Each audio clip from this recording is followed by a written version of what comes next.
gender wall where I am showcasing women.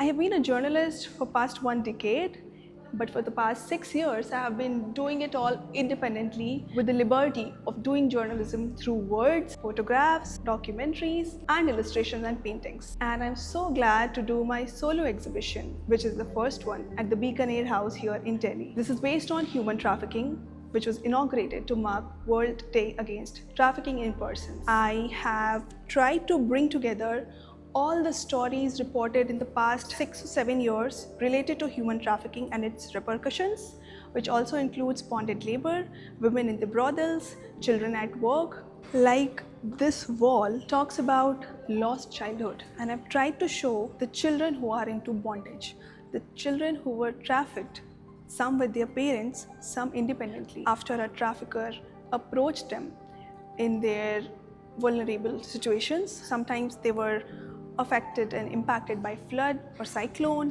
Sometimes it was just poverty that led them getting trafficked, and the traffickers lured them. I've met families with children as young as 6 days who faced the repercussions of trafficking. Like this very young girl she was not even a girl yet. The 6-day-old child, infant, she died in the brick kiln because the family wasn't allowed to go to the hospital, and they were kept bondage in a brick kiln in rural Rajasthan.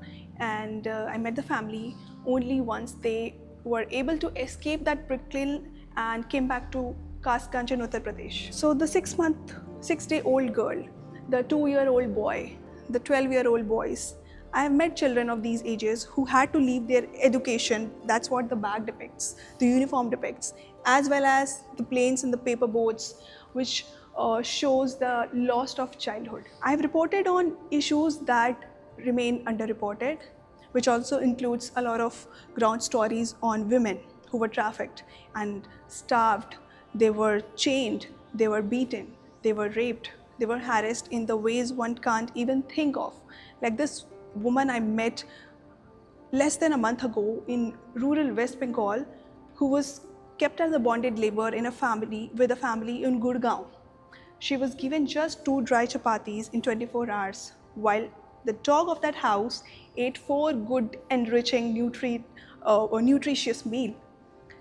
This is heartbreaking, especially as a woman and also a new mother, when I come across these devastating stories of women and children, especially because these are the most affected and impacted and targeted gender and age. And there are stories of women working at the brick kiln who have had repercussions and experiences.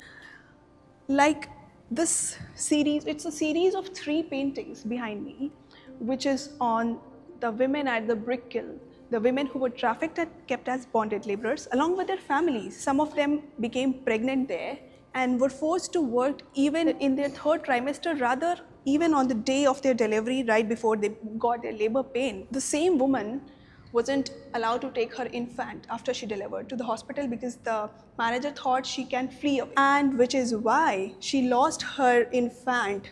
These are the hands of the mother trying to hold the baby who was sick, but the baby eventually goes towards death and the woman loses. I met her 8 days after she lost her baby back in her village in Kasganj, Uttar Pradesh. When I met her, she had lost the baby, of course. That's how the baby is depicted black here. And as a new mother, I know female body anatomy. I know the biological functions of a new mother. And after the interview, spending 2-3 hours of conversations, before I was leaving, I just stumbled upon me and I asked, tell me something, does your body produce breast milk? She took a pause for some 30, 35, 40 seconds. She cried for another couple of minutes, took off her dupatta and showed me her kurta, which was drenched with breast milk. She said, of course I do. The body does not know I have lost my child. Only I do. These are the stories I have attempted to show through art, because there are times when words and photographs cannot do justice to journalism, and maybe also because I am blessed with the tools of storytelling. So I chose to do this.